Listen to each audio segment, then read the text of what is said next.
Here are our two objectives for this lesson. You will learn how to perform simple calculations using the aggregate functions we studied in this lesson. Learn how to create our own var and step functions. Walk in the park. What are the benefits of including formulas in the select clause of SQL queries with aggregate functions? Using formulas in the select clause of SQL queries, especially when working with aggregate functions, can provide several advantages. Here are a few key benefits: enhanced data insights, reduced query complexity, avoiding subqueries, efficient computations, reduced data transfer, real-time calculations, immediate results, data integrity, consistent calculations, centralized logic, flexibility and scalability. Flexible queries, very impressive. In this lesson, prepare to dive into basic and advanced math with SQL Server aggregate functions. These skills are not just helpful but essential for your journey in programming. We will cover some subtraction and percentage calculations. We move on to some homegrown scripts that calculate stdev, step, var, and varp. Lastly, we'll explore some basic error trapping.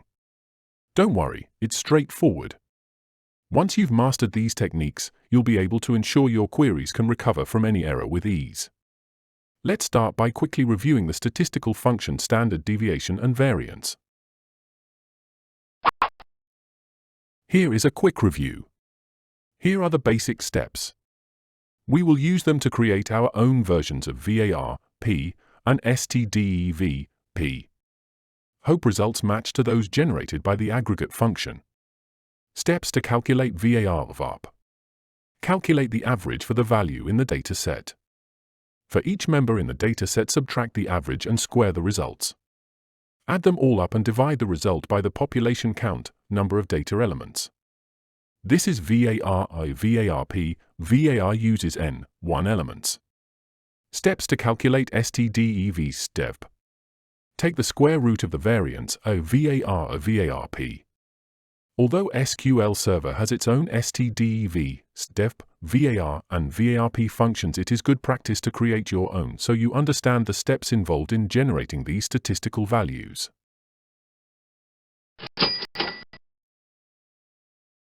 Here is the data set we will be working with in this lesson.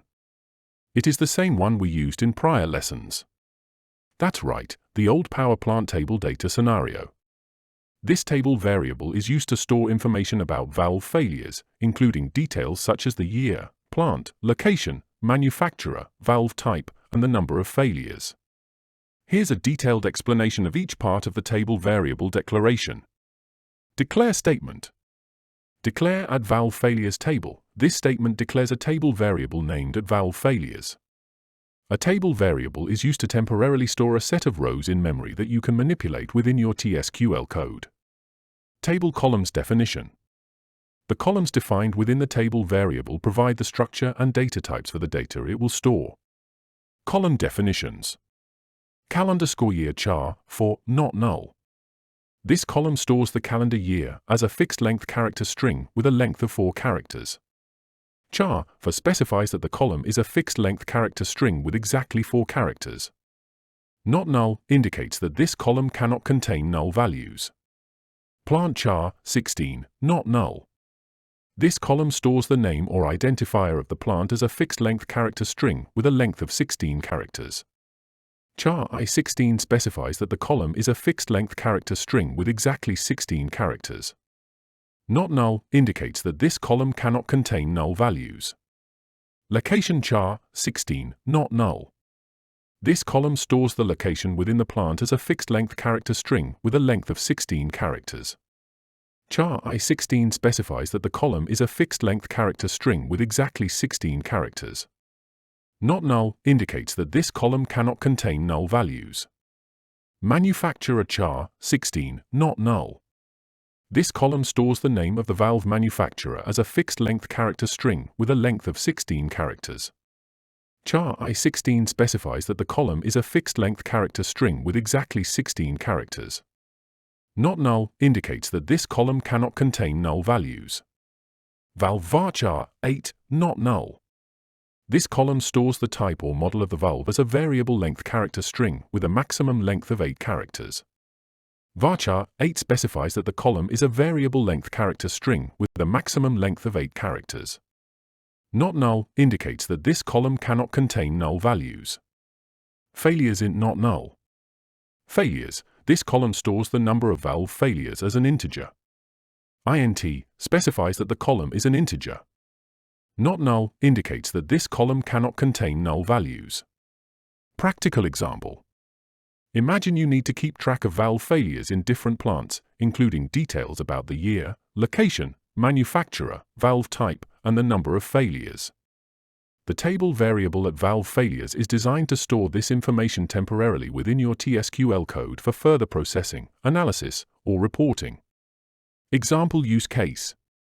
You might use this table variable in a stored procedure or a TSQL script to collect data on valve failures from different sources, perform calculations or aggregations on the collected data, generate reports or summaries of valve failure statistics.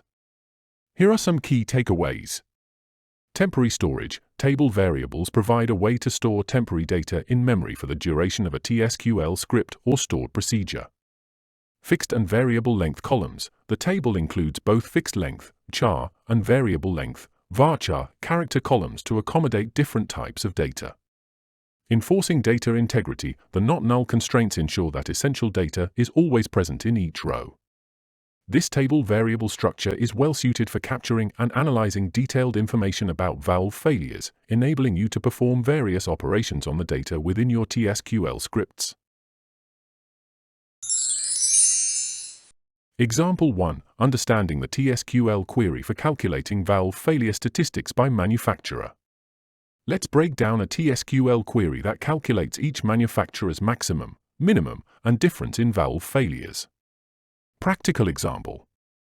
Imagine you need to analyze valve failure data to understand the performance of different manufacturers. This query helps you achieve that by calculating the maximum number of failures for each manufacturer, calculating the minimum number of failures for each manufacturer, determining the difference between the maximum and minimum failures for each manufacturer can indicate the consistency of the manufacturer's valves. Here's a detailed explanation of each part of the query. The select clause. The select clause specifies the columns and calculations to be retrieved from the valve_failures table. Manufacturer. This column shows the name of the valve manufacturer.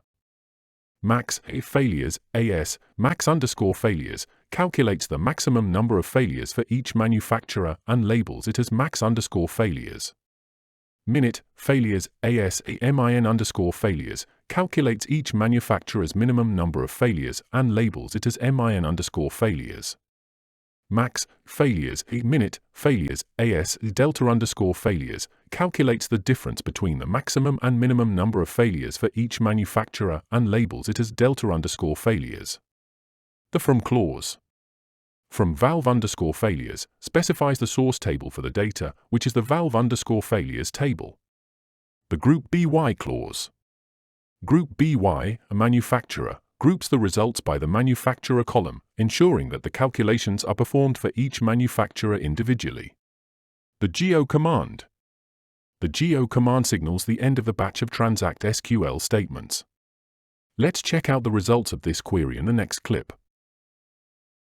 And here are the results. This output shows the maximum and minimum number of valve failures for each manufacturer, along with the difference between the maximum and minimum failures. Here are some key takeaways. Aggregating data. The max and minute aggregate functions are used to calculate the maximum and minimum values for each group. Calculating differences. By subtracting the minimum value from the maximum value, the query calculates the range, or delta, of failures, which can be useful for understanding variability. Grouping results. The group by clause ensures that the calculations are performed separately for each manufacturer, providing insights specific to each one. Labeling columns. The AS keyword is used to provide meaningful labels for the calculated columns, making the output easier to understand. This query provides a practical example of how to analyze and summarize data in SQL Server, making it an essential tool for database management and reporting. Grab a cup of coffee, gang. Here comes our next demo. Take it away, Professor Grumpy. Okay, our first example is going to be a quick and easy one.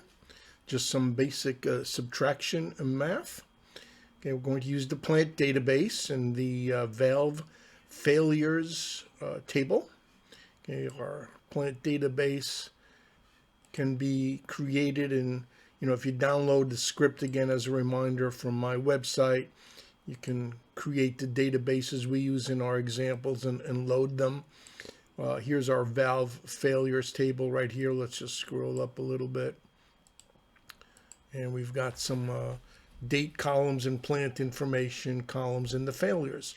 So what we want is to calculate, well, the maximum failures and the minimum failures, and then the difference between the two, we're calling it delta failures.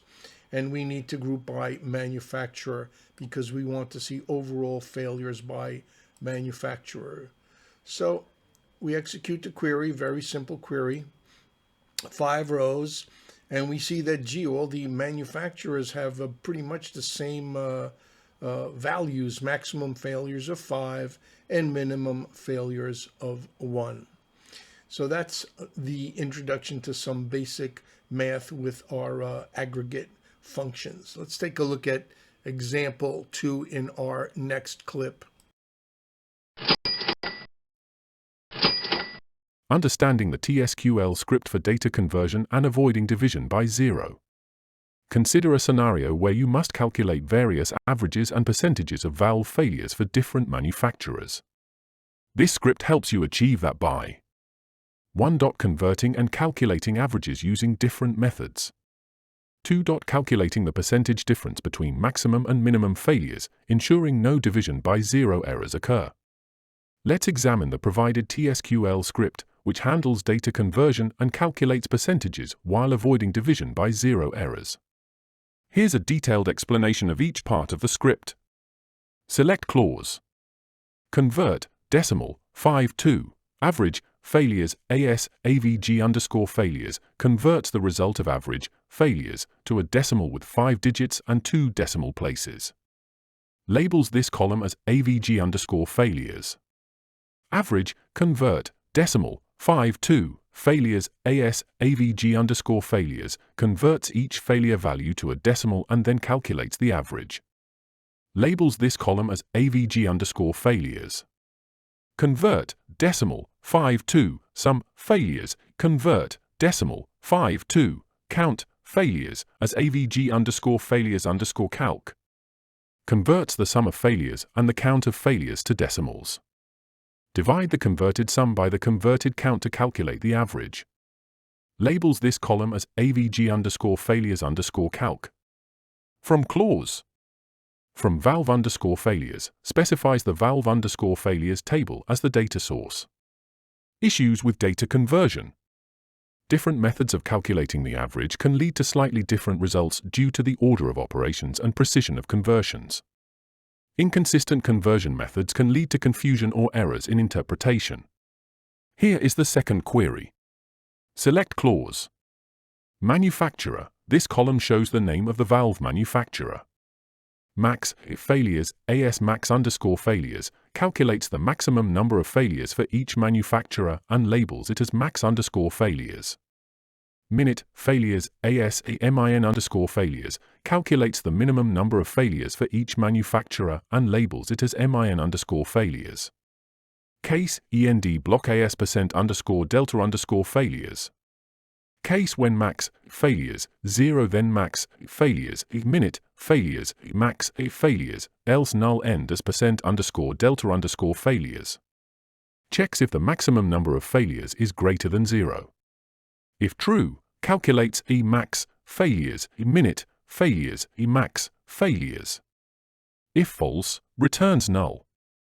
Labels this column as %_delta_failures. From clause. From valve_failures, specifies the valve_failures table as the data source.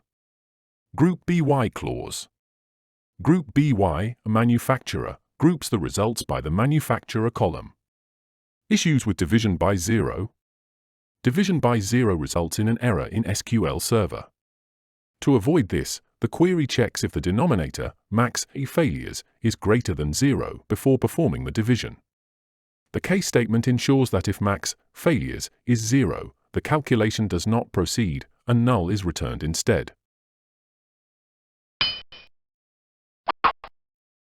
Grumpy comment alert.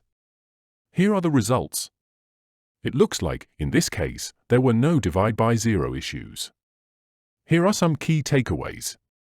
Data conversion. Converting data types in SQL queries ensures precision and consistency in calculations, but must be handled carefully to avoid unexpected results. Avoiding division by zero. Using case statements to check for zero values before division prevents runtime errors and ensures the query executes successfully. Aggregate functions. Aggregate functions like average, max, and minute are potent tools for summarizing data and can be combined with data conversion and conditional logic for more complex calculations. This script, which generated this output, demonstrates best practices for handling data conversion and avoiding common pitfalls like division by zero in SQL Server, making it a useful tool for robust and error-free data analysis. Grab a cup of coffee, gang. Here comes our next demo. Take it away, Professor Grumpy.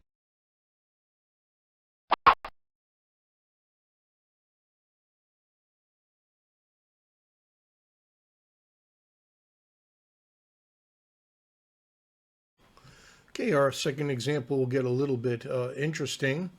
We're going to try to compare the results of the average function versus our own homegrown average function. And we're going to create our own average function by summing up the failures and dividing them by the count of the failures. Okay, so let's execute this query. And wow, we get an error, arithmetic overflow error, converting integer to a data type numeric. Okay, so it means that the data type we specified, the decimal 5,2, isn't big enough to store the results. So a quick fix is to try to make that to a decimal 10,2 the data type. So at least we will, we think that it will store the numbers. Let's try it. Okay, so this time it worked. The average failures are 2, and then the average that was calculated with the built-in function was 2.27, and then our own was 2.27124444, etc. So we came pretty close there. Okay, so we calculated the averages using the average functions two ways just to see how it would affect the formatting. Okay, so notice the first one is 2.0, whereas the second one is 2.27. All right, we need to watch out for zeros. What if one of those values is 0? Well, let's try this formula. This time we're going to format the results into a percentage, into delta failures. Okay, we got the maximum failures minus minimum failures. Then we divided by the maximum failures and use the format function to format it to a percentage. Okay, so what do we get? 0%. That doesn't look right at all. How come? Well, let's try to put some point zeros there, make them into decimal values. Okay, this time we get 0.80. That's a little bit more like it. Okay, so this illustrates that when you're doing these types of calculations, okay, fractional parts do count.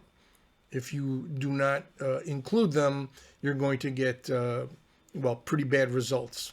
Okay, so make sure you understand this whole thing about data types. And last but not least, what happens if the value that you're trying to divide by is 0? All right, so we'll basically execute the query like this, and we get 80% now. So we have a nice format there. all right, as opposed to a 0.80. And then for the divide by 0, we put a case block. Says if the maximum failures is greater than 0, then use that formula we just tested. Otherwise, print out a null. All right, so this will do the very primitive error trapping for you. And there it is. So there's the results, 80%, and we're in good shape. Let's get back to our lesson. Imagine you must prepare test data for a statistical analysis of valve failures. This script helps you achieve that by creating a table variable to store the data temporarily, inserting the relevant data into the table variable, calculating the total count of the data, calculating the average of the data, ensuring the values are correctly converted for precision. Let's break down the provided TSQL script that prepares test data for calculating population statistics. Here's a detailed explanation of each part of the script. Declare table variable. Declare at varp_pop_table, failures int. This statement declares a table variable named at varp_pop. The table variable has a single column failures of type int. Insert into table variable. Insert into at varp_pop select failures from valve_failures. This statement inserts data into the at varp_pop table variable. It selects the failures column from the valve_failures table and inserts those values into the at varp_pop table. Declare scalar variables. Declare at population decimal 5.2. Declare at pop average decimal 5.2. These statements declare two scalar variables, at population and at pop average, both of type decimal 5.2. Calculate population count. Select at population equals, select count, asterisk, from at varp_pop. This statement calculates the count of rows in the at varp_pop table. It assigns the count to the at population variable. Calculate population average. Select at pop average equals average, convert, decimal, 10.2, failures, from at varp_pop. This statement calculates the average of the failures values in the at varp_pop table. It converts the failures values to decimal, 10.2, before calculating the average. It also assigns the average to the at pop average variable. Commented out statements. The script includes commented out statements that can be used for debugging or additional calculations. Print a population, plus convert, varchar, at population. This statement would print the population count as a string. Select average, failures, average, convert, decimal, 10.2, failures, from at varp_pop. This statement would select the average of the failures column twice, once without conversion and once with conversion to decimal, 10.2. Let's examine the query that uses this data in the next clip.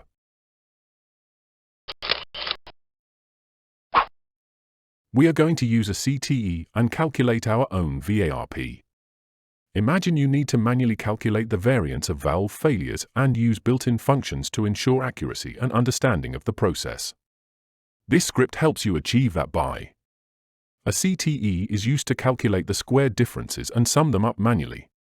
Comparing the manual calculation with the built-in VARP function on both a table variable and the original table. Let's break down the provided TSQL script that calculates valve failure variance using manual calculations and built-in SQL Server functions. Here's a detailed explanation of each part of the query. Common Table Expression, CTE, definition. With VARP CTE, square value, AS. This defines a common table expression, CTE, named VARP CTE with a column square value. The CTE calculates the squared difference between each failure's value and the average at pop average. CTE calculation. Select square, convert, decimal, 10.2, failures, at pop average, from at varp_pop. Converts each failure's value to decimal, 10.2. Subtracts the average at pop average from each converted failure's value. Squares the result of the subtraction. This calculation is done for each row in the at varp_pop table and stored as square value in the VARP CTE. Manual variance calculation. Select some square value at population AS varp 0 from varp CTE. Sums all the square value values from the CTE. Divide the sum by the population count at population. Labels the result as VARP 0. This manual calculation gives the variance of the failures values. Using built-in SQL server function on table variable. Select varp failures as varp_test from at varp_pop. Uses the built-in VARP function to calculate the population variance of the failures values in the at varp_pop table. Labels the result as varp_test. Using built-in SQL server function on original table. Select VARP failures as varp_failures from edbo.evalve_failures. It uses the built-in VARP function to calculate the population variance of the failures values in the original valve_failures table. Labels the result as VARP_failures. GO command. The GO command signals the end of the batch of transact SQL statements. Our homegrown script has proven its effectiveness by calculating the same value as the SQL server built-in populations dev function. This is a significant achievement as it validates the accuracy of our script and its potential to simplify statistical calculations and validate results. This is what we want to see. The script that generated this report provides a comprehensive example of calculating variance. It demonstrates the process using both manual methods and built-in SQL server functions, making it a valuable tool for statistical analysis and validation. Here are some key takeaways.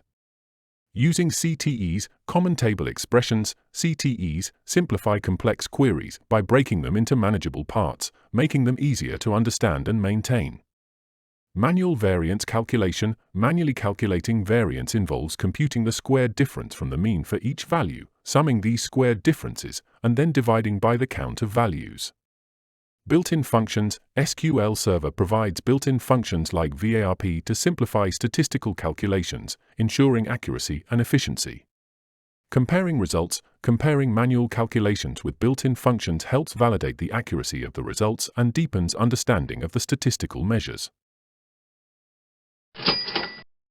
Grab a cup of coffee, gang. Here comes our next demo. Take it away, Professor Grumpy.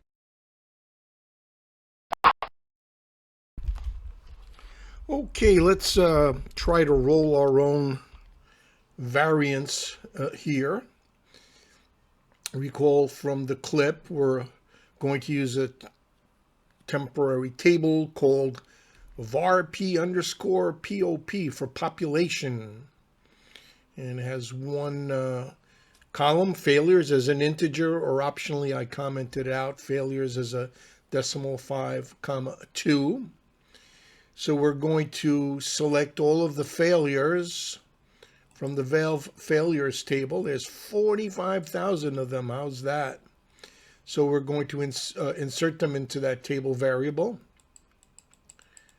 Then we declare two local variables, the population decimal 5,2 and the decimal 5,2, which is getting me a little bit worried here.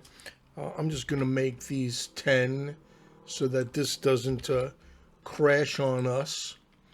And let's see what happens.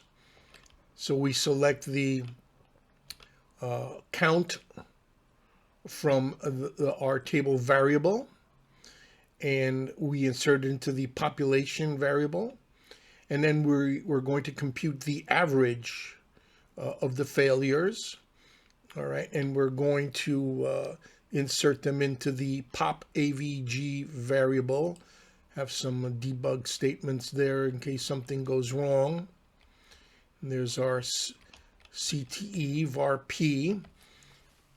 So we are going to basically do the steps to create the variance. So we start by we're going to convert those failures to a decimal 10,2, and then we subtract the pop average each row and square the results from the temporary table, right? So we're going through that temporary table and computing the difference between the failures and the average, and then we square them. And then we select the sum of the squared values, okay, from the var p-CTE, right? That's the output of that CTE is square value, as you can see up here, all highlighted. Okay, and then we divide it by the population, and it's going to be called the variance, var p0. Then we're going to basically take two other queries. We're going to select, using the SQL Server var p, the population variance function, call it var p test from our temporary table. And then from the valve failures table itself, we're going to take the population variance, right? So we're going to compare all our results, highlight everything, keep your fingers crossed. Let's execute it. Good. We got results. So those data types work. So there it is. All the variance, the population variance values are the same, basically. Pretty close anyway. Got 1.52207 across the board, and then some little variations in you know, those other decimal values, or should I say the fractional parts. Okay, so basically the formulas worked, and they compare to the SQL Server functions. And again, the power of the CTE comes in handy. So that's it. Quick example, or a demo, I should say, but I think a powerful one. So let's move on to our next lesson. Here is the setup for example 4. Imagine you need to prepare test data to calculate the standard deviation of valve failures. This script helps you achieve that by creating a table variable to store the data temporarily, inserting the relevant data into the table variable, calculating the total count of the data, calculating the average of the data, ensuring the values are correctly converted for precision, understanding the TSQL script for setting up data for standard deviation calculation. Let's break down the provided TSQL script that sets up the data for calculating the standard deviation. Here's a detailed explanation of each part of the script. Declare table variable. Declare at dev_pop table failures int. This statement declares a table variable named at stdev_pop. The table variable has a single column failures of type int. The commented outline of failures decimal 52 suggests an alternative data type that could be used for more precision. Insert into table variable. Insert into its dev_pop select failures from evalve_failures. This statement inserts data into the at stdev_pop table variable. It selects the failures column from the valve_failures table and inserts those values into the at stdev_pop table. Declare scalar variables. Declare at population decimal 52.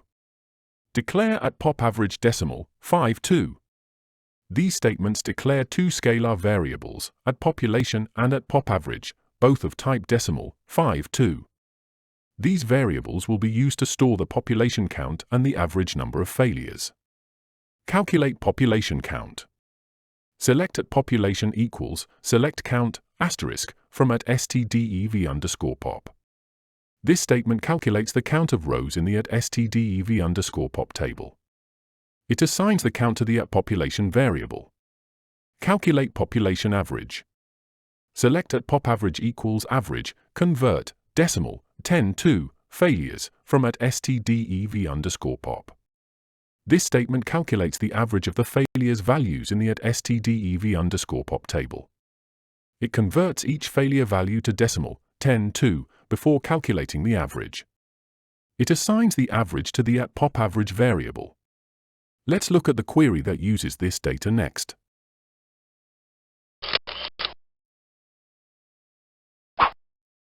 Practical example.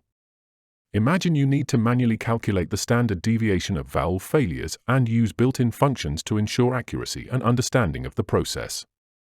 This script helps you achieve that by I am using a CTE to manually calculate the square differences, summing them up, dividing by the population, and then taking the square root.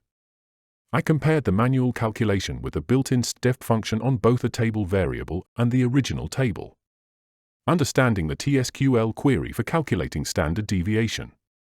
Let's examine the provided TSQL script, which calculates the standard deviation of valve failures using manual calculations and built-in SQL server functions. Here's a detailed explanation of each part of the query. Common Table Expression, CTE, definition. With var CTE, square value, AS. This defines a common table expression, CTE, named var CTE with a square value column. The CTE calculates the square difference between each failure's value and the average at pop average. CTE calculation. Select square, convert, decimal, 10 to, failures, at pop average, from at stdev_pop. Converts each failure's value to decimal, 10 to. Subtracts the average at pop average from each converted failure's value. Squares the result of the subtraction. This calculation is done for each row in the at stdev_pop table and stored in the square value column in the var CTE. Manual standard deviation calculation. Select SQRT, sum, convert, decimal, 5 to, square value, / at population, stev_calc from var CTE. Sums all the square value values from the CTE. Converts the sum to decimal, 5 to. Divide the sum by the population count at population. It takes the square root of the result to calculate the standard deviation. Labels the result as stdev_calc. This manual calculation gives the standard deviation of the failure's values. Using built-in SQL server function on table variable. Select step failures as dev_test from at stdev_pop. Uses the built-in step function to calculate the population standard deviation of the failure's values in the at stdev_pop table. Labels the result as stdev_test. Using built-in SQL server function on original table.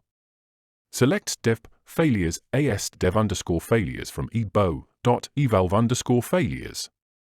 Uses the built-in step function to calculate the population standard deviation of the failure's values in the original valve_failures table. Labels the result as stdev_failures. GO command. The GO command signals the end of the batch of transact SQL statements. Let's check out the sample output in the next clip. Here are the results, very close. This script provides a comprehensive example of calculating standard deviation using both manual methods and built-in SQL server functions, making it a valuable tool for statistical analysis and validation. Here are the key takeaways. Using CTEs, common table expressions, CTEs simplify complex queries by breaking them into manageable parts, making it easier to understand and maintain. Manual standard deviation calculation. Manually calculating standard deviation involves computing the square difference from the mean for each value, summing these square differences, dividing by the count of values, and then taking the square root. Built-in functions. SQL Server provides built-in functions like stdef to simplify statistical calculations, ensuring accuracy and efficiency. Comparing results. Comparing manual calculations with built-in functions helps validate the accuracy of the results and deepens understanding of the statistical measures. Let's try out our demo for this example. Grab a cup of coffee, gang. Here comes our next demo. Take it away, Professor Grumpy. Okay, this time we're going to do the same exercise that we did in the prior demo, the demo for example 3, but this time we'll compare standard deviation, the population standard deviations. We'll have our own homegrown version versus the SQL Server function generated standard deviation. So there's our table variable. I'm not going to go through it anymore. It's the same one basically. We load it up, okay, save the results in those two variables, the population and the pop AVG. There's a little commented out debugging statement. There's our var CTE. So we do start off by taking again the square root of the difference of the failures minus the average. Okay, and then we select the square root of the sum of all those square values from the CTE divided by the population count. And then we also calculate the population standard deviation from the table variable using the SQL Server aggregate function and using the valve failures table directly. Okay, so the same exercise. Let's highlight this. Okay, execute it. We got arithmetic overflow. This is what happens, right? There's the problem right here. Okay, I went too quick at my explanation and I forgot to change these for you. But that's good that you see the challenges that you might face. All right, let's just make all of these 10 to it seems to work.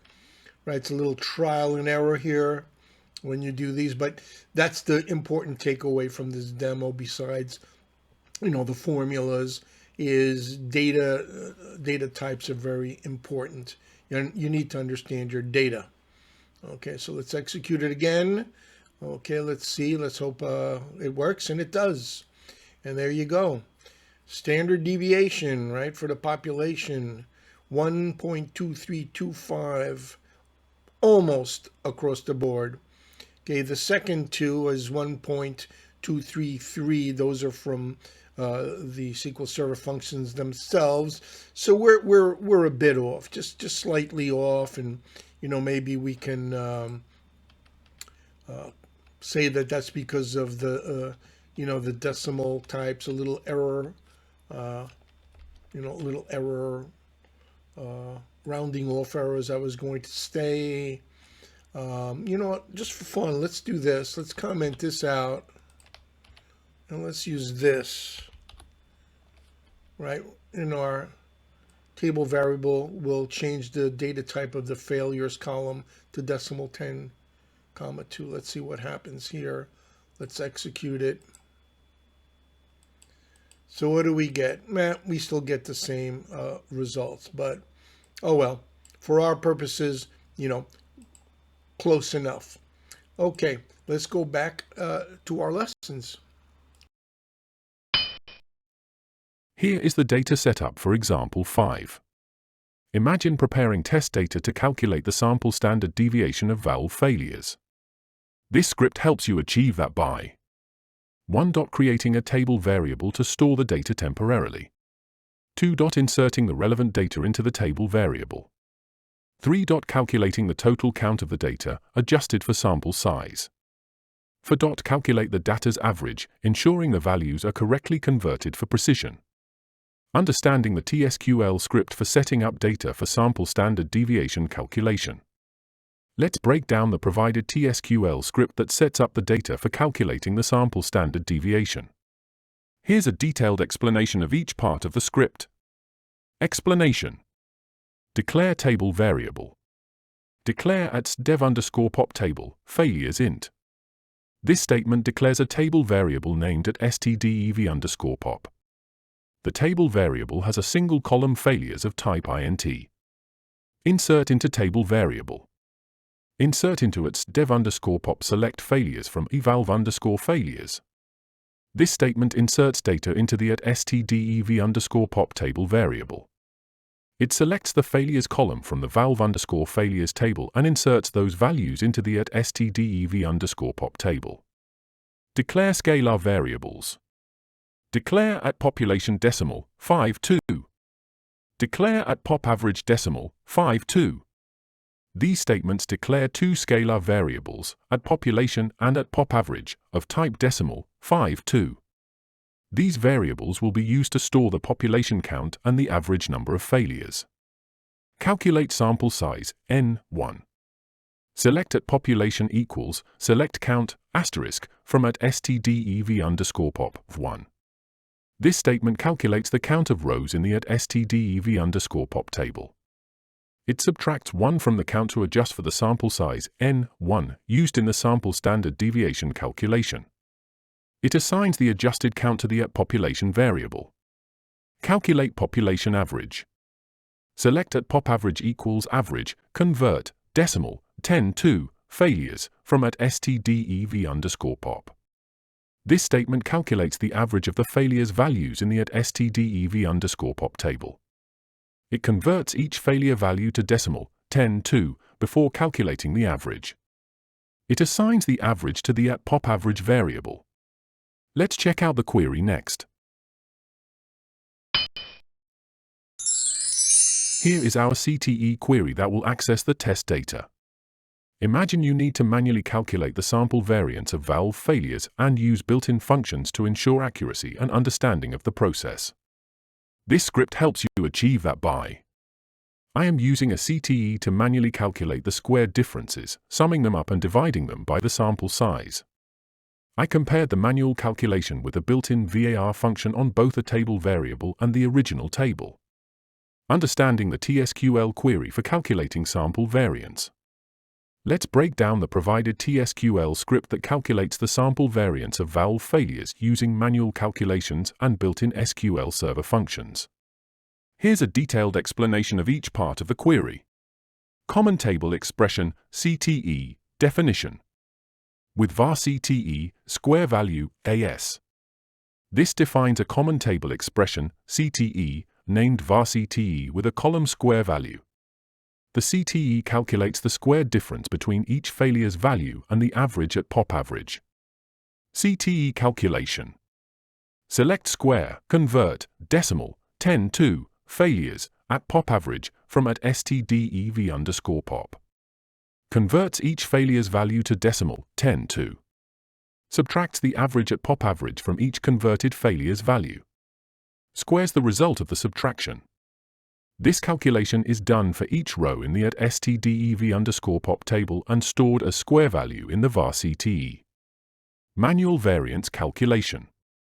Select sum, square value, at population AS var 0 from var CTE. Sums all the square value values from the CTE. Divide the sum by the sample size at population, previously calculated as count, asterisk, 1. Labels the result as VAR 0. This manual calculation gives the sample variance of the failure's values. Using built-in SQL server function on table variable. Select var failures as var_test from at stdev_pop. Uses the built-in VAR function to calculate the sample variance of the failure's values in the at stdev_pop table. Labels the result as var_test. Using built-in SQL server function on original table. Select var failures as var_failures from evalve_failures. It uses the built-in VAR function to calculate the sample variance of the failure's values in the original valve_failures table. Labels the result as var_failures. GO command. The GO command signals the end of the batch of transact SQL statements.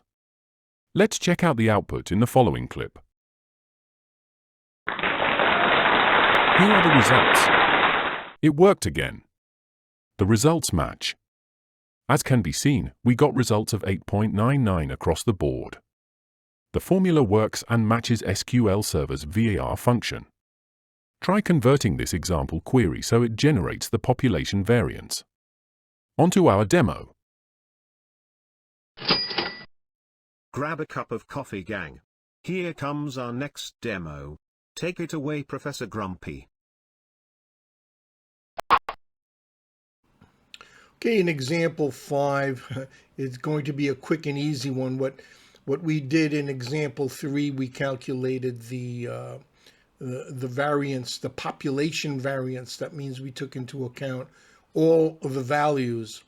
Okay, this time we're going to take the regular variance, right, when all the values are not available. So how do we do that? Well, everything is the same. Not going to go over this, except for this line right here. I'll highlight it. Okay, we're taking that formula, we're calculating the population, and then we're subtracting 1 from it. And then we go ahead and calculate the average as before. Print, this time the debug statement is uncommented.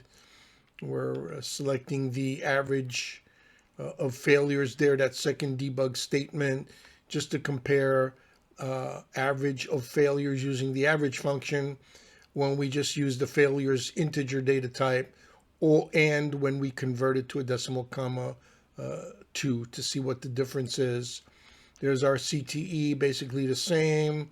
We'll select the failures minus the population average to generate the difference, and then we take the square root of that, okay, and call it square value. And then the taking the sum of the square value divided by the population, okay, which has been decremented by 1, and that's going to be our variance. And then there's the two queries that use the SQL Server variance function, first against the table variable and then against the physical valve failures table, right? So it's got to be the same because we loaded the table variable from that physical table. Okay, so all the data types look good. All right, we're going to use the integer value, the data type for failures. Okay, and then we'll highlight this. Will it work? Okay, it worked. It worked. So let's just look at these results. So you can see, number one, the debugging statement, that when you take that average there, it's 2. And when you convert it to a decimal, it's 2.27. Okay, let's stress this out. Very important. Okay, these types of calculations have to be very exact. So use the correct data type. And then we see that all our variances are pretty much equal across the board. They're 1.52210, and then we get 6 for our homegrown, but we have for our values using the SQL Server variance functions, that becomes a 4, 1.522104. Okay, so just slightly off. Okay. Let's go back, and I think we have one more example. Here is the setup for the example. It uses the same logic as the prior clip, so we will not repeat it. We use it to store the population and mean values in variables so we can use them in our CTE query. Let's get right to it. The query will generate the standard deviation this time, once with our own TSQL logic and once with the SQL Server aggregate function stdev.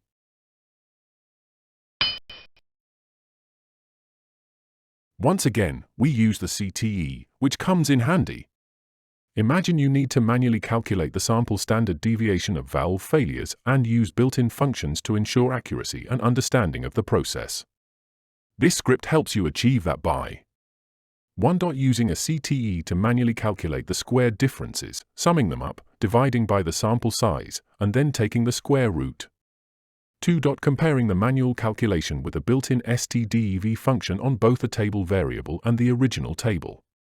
Understanding the TSQL query for calculating sample standard deviation. Let's break down the provided TSQL script that calculates the sample standard deviation of valve failures using manual calculations and built-in SQL Server functions. Here's a detailed explanation of each part of the query. Common table expression, CTE, definition. With var CTE, square value, AS. This defines a common table expression, CTE, named var CTE with a column square value. The CTE calculates the square difference between each failure's value and the average at pop average. CTE calculation. Select square, convert, decimal, 10 to, failures, at pop average, from at stdev_pop. Converts each failure's value to decimal, 10 to. Subtracts the average at pop average from each converted failure's value. Squares the result of the subtraction. This calculation is done for each row in the @stdev_pop table and stored as square value in the var CTE. Manual standard deviation calculation.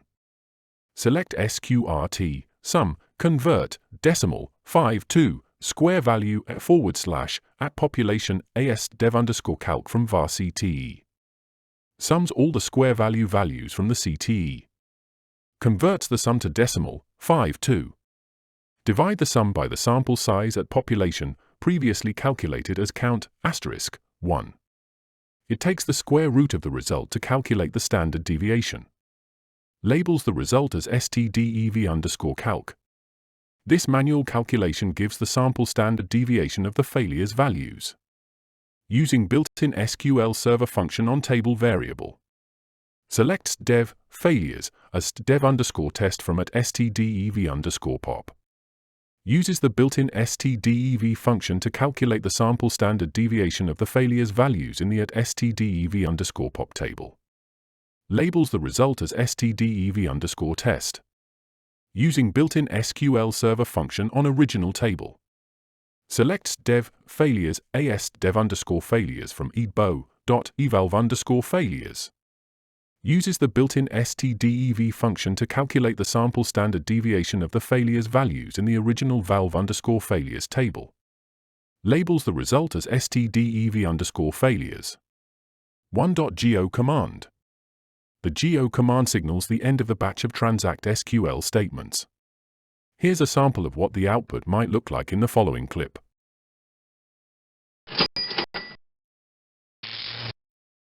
Here are the results. Close. We may use the float data type across the board next time.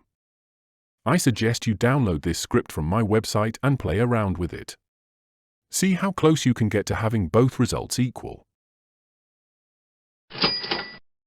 Grab a cup of coffee, gang. Here comes our next demo. Take it away, Professor Grumpy.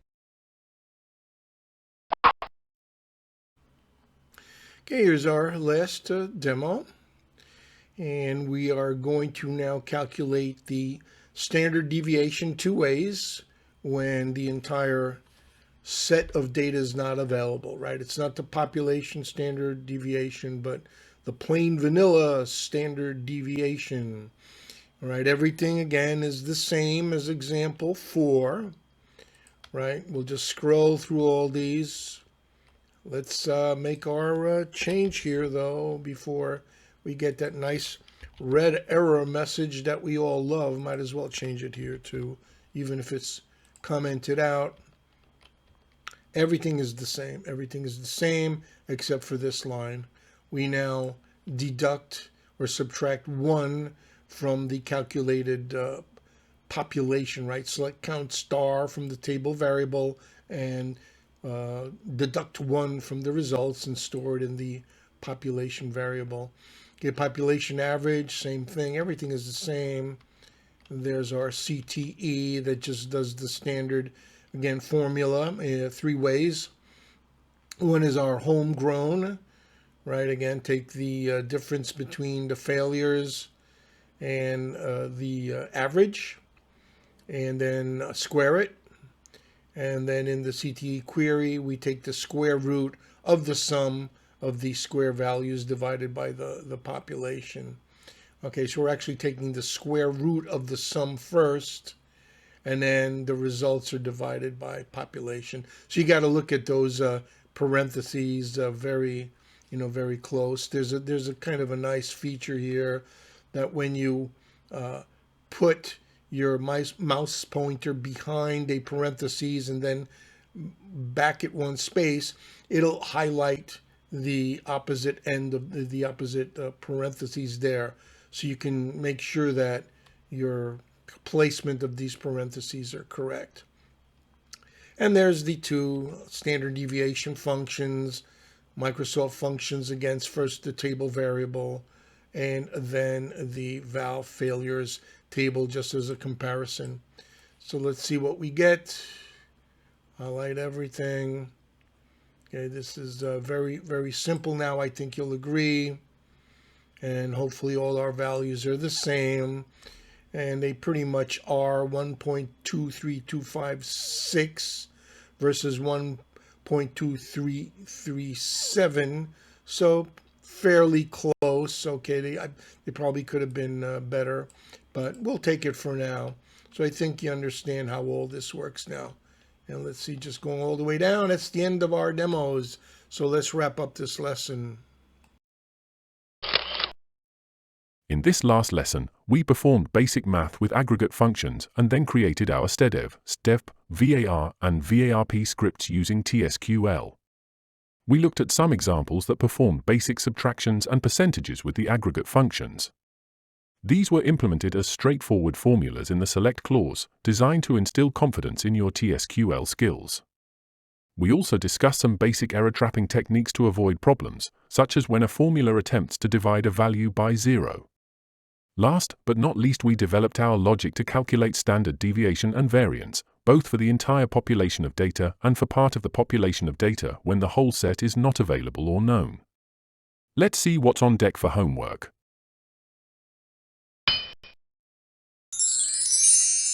Using the plant database, create several queries that use the following aggregate functions in formulas: count, sum, max, minute. Use the error trapping techniques we discussed earlier in the lesson. This is a simple assignment, so write several queries and use all the aggregate functions mentioned above to calculate values like averages and the difference between minimum values in a data set. Have fun with your homework.